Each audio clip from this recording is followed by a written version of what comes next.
Wow, almost 200 subscribers in 1 week.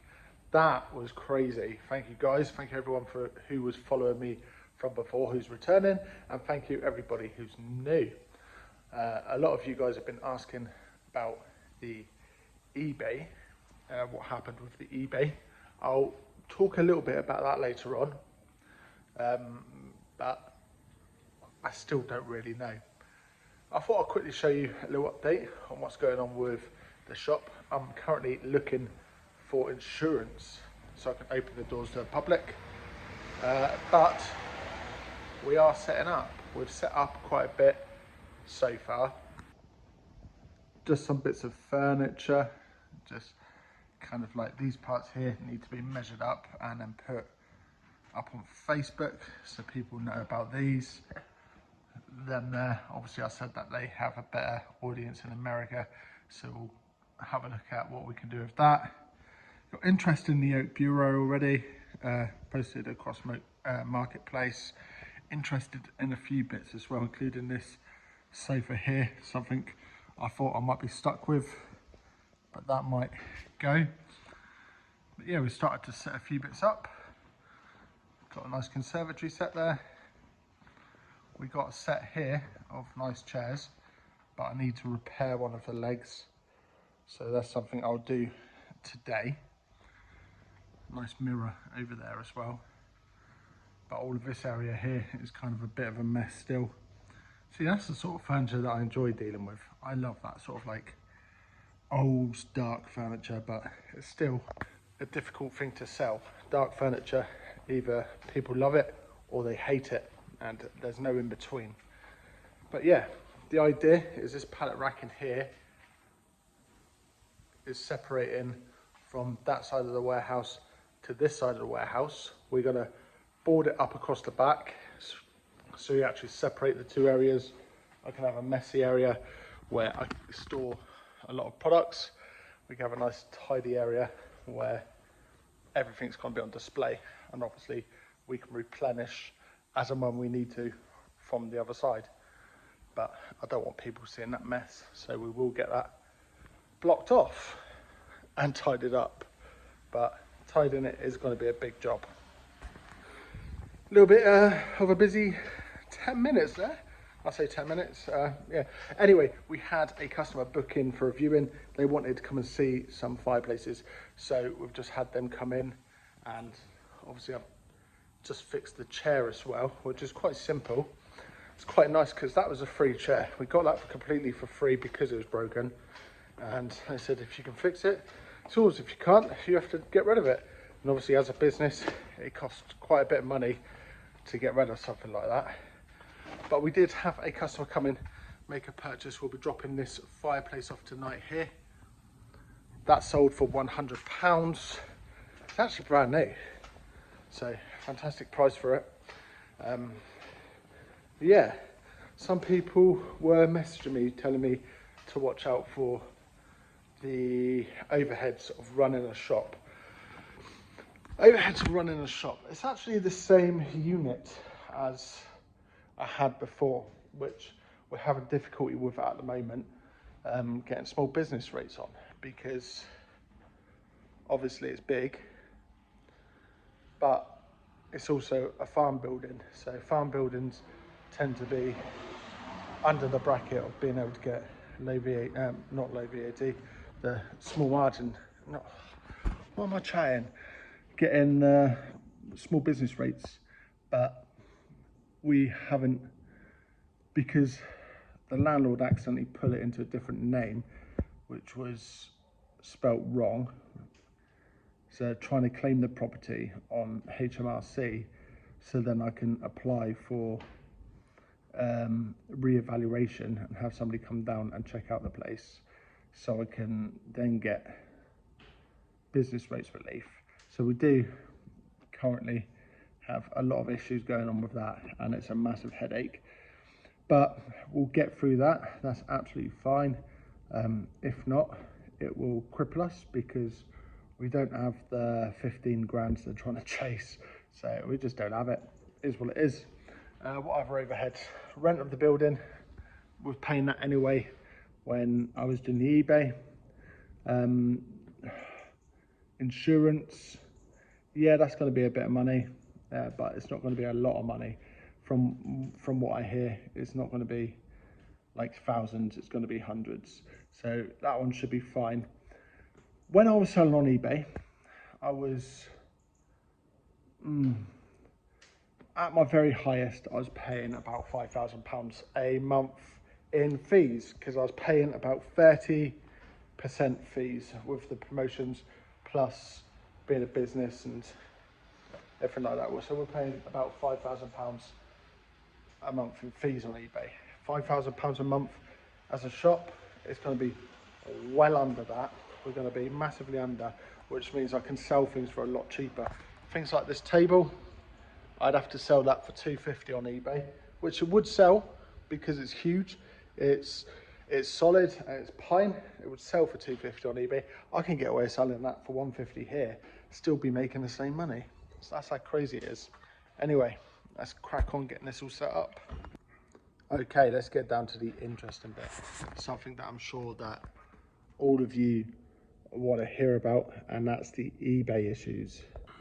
Now, as far as I'm aware, eBay's removed the restrictions. They've sent me emails about, I don't know, 4 months ago to say that they've lifted the restrictions. So it was a temporary ban. But what did we get banned for? And I still don't really know. And it doesn't matter who you speak to at eBay, they won't tell you. I will let you know that it could have been, I used Fiverr, as in the app Fiverr, to remove a couple of negative feedback. I did have 2 negative feedback removed from there. And the reason I had the negative feedback removed is because one of them was sold through the global shipping program. It was damaged and they wouldn't remove the feedback because the customer wanted to keep the item. So I feel like one of them was definitely justifiable to be kept, to be removed. The other one, I can't remember what it was, but I do remember that I used Fiverr to get rid of 2 feedback. So that could have been the reason why. I then used Fiverr and paid a silly amount of money. I think it was like £500 to have somebody reinstate my eBay account. And it did work. My eBay account was reinstated, but it was restricted to no listings. I wasn't allowed to list on there. But as far like when you contact eBay support, it had no restrictions. So we did try and buy ourselves out of the hole, and it didn't work.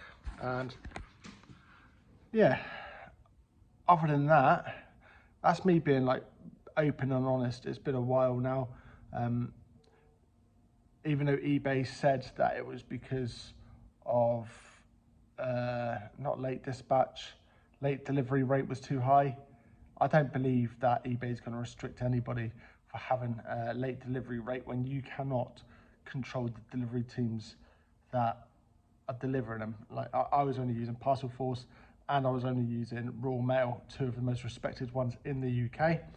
I refused to use Every or Hermes. I was using the good ones and sending everything out on time. So I don't believe that's the reason why they restricted my account. I do think that it was either having those negative feedbacks removed from Fiverr, or I believe that I might have been mass reported by a select few people. But it is what it is. And although we have shrunk a lot because of it, it doesn't mean that we've stopped. We've still continued selling in other ways. We've still got a lot of products here. We did rent out half of the warehouse to somebody else who was opening up an auction house. Unfortunately, the auction house wasn't going to work from here, so they've moved on, and now I've got this half of the warehouse back. We're actually looking at just turning it into a shop, open to the public shop. We did look at taking on another local shop, but we couldn't come to a good deal. They wanted £2,400 a month in rent, and they wanted me to pay 75% of their ticket price on all of their products, and they wouldn't sign a non-compete clause, and it turned out to not be a lease. It turned out to be a sublet with a 1 month either end. If I want to leave, I've got to give them a month's notice. If they want me to leave, they got to give me a month's notice. Wasn't happy with doing that. Wasn't happy with doing that because I don't want to build a £200,000, £300,000, £400,000 business and then just get kicked out in a month. I'm not up for that. Although the rent I've got on the unit is the same, it's with a guy that I trust and with a guy that's a good man. So it's just somebody who I trust, somebody who I don't mind paying the rent to, and also it's not really expensive here. Whereas that shop was. The only thing that would have pulled me would have been previous knowledge of a few other people that used to run a furniture shop there, but it's not for me. So we're building something new. We're building something which hopefully will be good. We've been doing some posts on social media, as in Facebook. I've done a video yesterday, just going through, just saying to people about a few of the bits that we sell, a few of the bits that we do, and we got 5,500 views on that on Facebook with no paid publicity. All we did was we posted it on a couple of groups, and that was it. From that, I've had messages after messages all night about some of the products I've got. I've sent them pictures, I've sent them everything they need today, but that's all done now. Now it's time to carry on setting up shop. We've got a bit more to set up and a few more people come to collect some bits, and obviously we've got a couple of bits we need to drop off as well. So I'm going to crack on with that. Might chat to you again in a bit. So what to take away at the end of the day from today's video is just don't put all your eggs in one basket.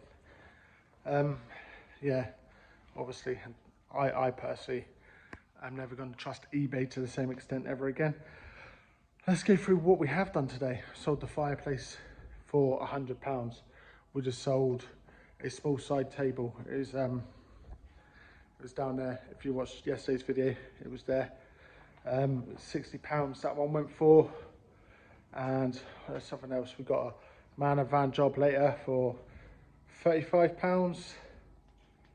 And potentially this unit here, which we're selling on commission for a friend, something we're not going to be doing often, but it was already here, so might as well do it. 175, of which I'll probably make maybe 50 quid. So yeah, we're still doing okay, just not putting our eggs in one basket. We're diversifying and spreading out across a bit, just yeah, trying to make a living. Regret going VAT registered, I can tell you that. If you ever get to that bracket, just try and stay underneath it. Is what I would do. Obviously everybody has their own journey, and I'm not going to tell anybody how to or why or anything like that. You guys do what you want to do, but if I was to redo it again, I would definitely not have gone VAT registered. That was not worth it with the amount that we have to pay on that. Just had another VAT bill come through, and we're not even making 6 figures anymore. So, you know, it's not worth it. Anyway, I'll catch all again, probably make another video next week. Thank you everyone for supporting. I am not going to be asking everyone to subscribe and whatever. I'm doing these videos for my own benefit. I'm doing it to try and pull motivation back into what I'm doing, because I lost a lot of motivation. So if you just want to watch the journey, do it. But if not, no worries. Catch you all again another time. Cheers then. Bye.